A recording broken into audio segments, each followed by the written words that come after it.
Perkenalkan, nama saya Kelas.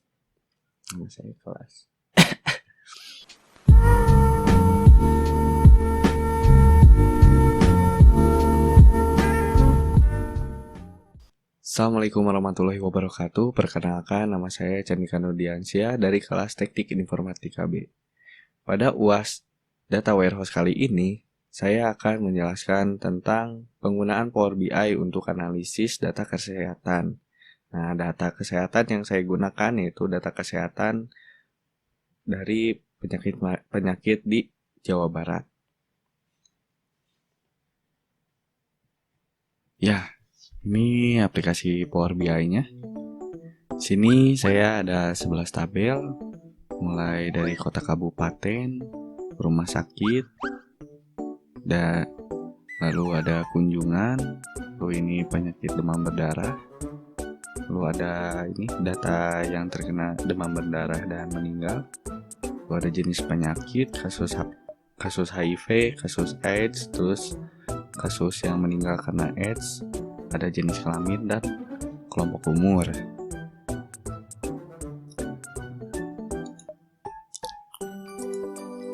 Pertama, di sini ada chart, diagram batang. Di sini menampilkan kasus HIV, AIDS, dan kasus yang meninggal karena AIDS. Nah, ini ada yang dikelompokkan berdasarkan umur. Nah, di sini ada yang paling banyak itu di 25 sampai 49. Yang kedua ada di 20 sampai 24. Yang ketiga ada di 15 sampai 19. Nah, di sebelah kanan ini ada jadi kayak corong lagi. Itu dari kasus HIV ke AIDS dan ke meninggal karena AIDS.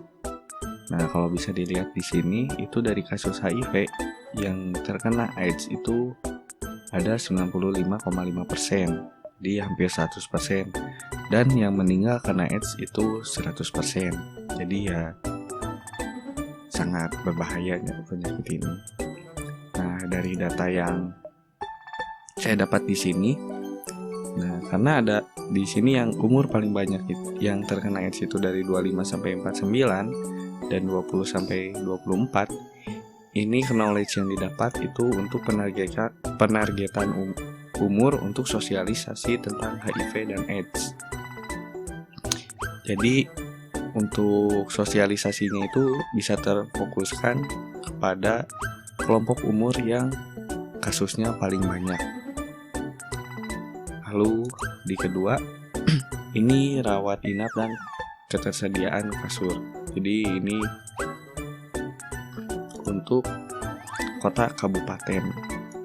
Nah, kegunaannya ini bisa untuk pengalokasian pasien saat pandemi.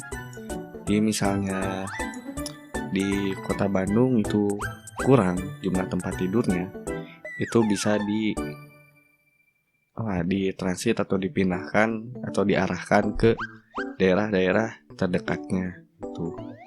Lalu itu juga untuk perkiraan penambahan kamar, karena di sini kan ada data jumlah.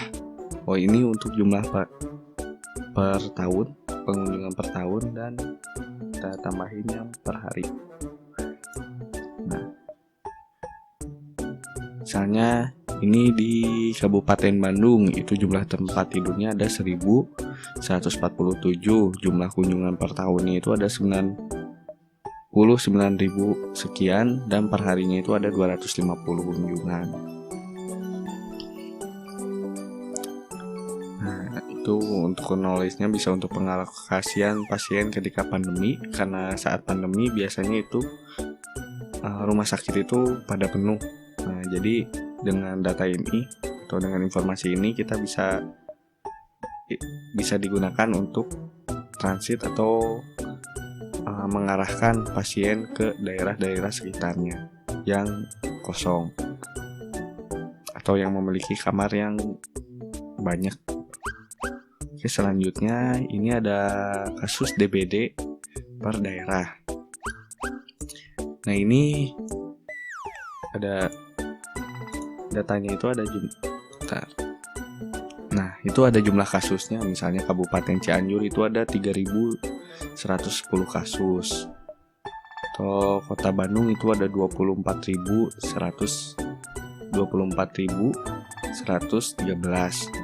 Nah, dengan informasi ini itu bisa digunakan untuk sosialisasi tentang nyamuk DBD dan cara pencegahannya berdasarkan daerah. Misalnya yang paling banyak itu di sini Kota Bandung, contoh 24.000 sekian. Nah, bisa diutamakannya itu yang Kota Bandung dulu misalkan. Atau misalnya ada yang lebih banyak. Nggak ada sih di sini Kota Bandung yang banyak. Nah, itu bisa sosialisasi di Kota Bandung dulu. Atau untuk fogging. Nah, ini bisa untuk jadi daerah mana yang perlu atau yang banyak keperluan untuk di fogging atau yang asap-asap itu biar nggak ada nyamuk. Tuh di sini ada kasus DBD. Nah, ini kasus DBD per tahun. Nah, bisa dilihat dari 2017 ke 2020 itu meningkat. Agak turun dikit dari 2019 ke 2020. Nah, ini dari sini bisa disimpulkan atau mendapatkan knowledge bahwa saat terjadi peningkatan itu berarti diperlukan untuk sosialisasi lagi tentang nyamuk demam berdarah di setiap tempat yang bisa penentuannya itu dari informasi sebelumnya. Lalu untuk penyediaan alat atau bahan baku untuk nge-fogging lagi. Misalnya di sini meningkat, nah berarti untuk penyediaan alat dan bahan untuk fogging itu bisa diperbanyak lagi ketika sedang meningkat. Dan bisa dilihat juga dari 2016 sampai 2017 itu terjadi penurunan. Nah, berarti dari 2016 ke 2017 itu bisa dilihat juga bagaimana penanggulangan dari DBD ini pada tahun tersebut untuk acuan sebagai penanggulangan di tahun-tahun berikutnya. Lalu selanjutnya di sini ada data penyakit. Nah, di sini ada diare, pneumonia, lalu tuberkulosis, DBD, kusta, campak, AIDS, malaria, dan tetanus. Nah, ini bisa berdasarkan daerah. Misalnya Bandung yang highlightednya itu 5.700. Di sini pneumonia itu 11.000 dan selanjutnya. Nah, ini bisa untuk menentukan prioritas produksi obat. Nah, kalau dilihat di sini berarti kan paling banyak itu diare. Nah, berarti obat untuk diare itu perlu prioritaskan produksinya. Jadi lebih banyak memproduksi untuk obat diare. Lalu ini untuk pemerataan obat itu berdasarkan daerah. Misalnya dari Kabupaten Bandung itu hanya berapa persen dari total yang terkena penyakit diare. Ini untuk tahun 2019 nih. Bisa dilihat dari kabupaten ini yang paling banyak yang mana. Nah, itu bisa untuk prioritas obat yang untuk pemerataan obatnya, bisa acuan dari sini. Atau bisa juga untuk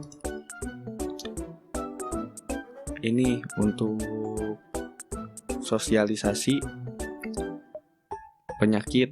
Jadi misalnya kalau di sini banyaknya diare, berarti sosialisasi tentang oralit gitu ke anak-anak, atau di posyandu ini kan paling banyak diare. Nah, itu buat prioritas, bisa untuk prioritas sosialisasi penyakit atau sumber penyakit. Jadi setiap jenis penyakit, misalnya ini diare, pneumonia, lalu tuberkulosis dan selanjutnya. Mungkin sekian dari saya. Mohon maaf bila ada kesalahan. Wassalamualaikum warahmatullahi wabarakatuh.